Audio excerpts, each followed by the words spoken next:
السلام عليكم ورحمة الله وبركاته. نجا الفنان العراقي سيف نبيل من الموت بعد سقوط لوح زجاجي ضخم على المقعد الذي كان يجلس عليه بوسط منزله، حيث صقلته الأقدار إلى أن يتحرك لمكان آخر قبل ثواني قليلة من سقوط اللوح ليتهشم دون أسباب بحسب قوله. ونشر الفنان مقطع فيديو عبر خاصية ستوري بحسابه الرسمي على موقع التواصل الاجتماعي انستغرام، وعلق عليه قائلا: كنا قاعدين بأمان الله ويجي اللوح ينكسر بهذا الطريقة المروعة، والله ستر فعلا والحقنا قمنا، العين حقيقي، قل أعوذ برب الفلق.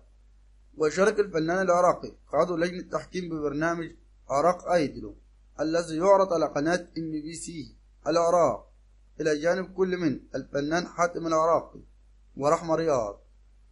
كما حقق الفيديو الذي شارك فيها الفنان محمد رمضان، وهي أغنية إدعائية لأحد الشركات المحمول في العراق، أكثر من 13 مليون مشاهدة بعد أقل من شهر على إطلاقها.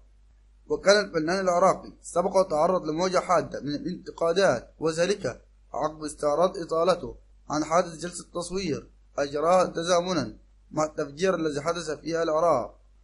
ويذكر أن الفنان العراقي سيف نبيل بدأ مسيرته الفنية في عام 2011 عندما أصدر أول أغنية له بعنوان هي السنة، وقدم بعدها العديد من الأغنيات المنفردة، وشارك في العديد من المهرجانات العربية، أبرزها مهرجان جرش عام 2018 ومهرجان قلعة دمشق عام 2019. وفي الأخير شكرا لكم والسلام عليكم ورحمة الله وبركاته.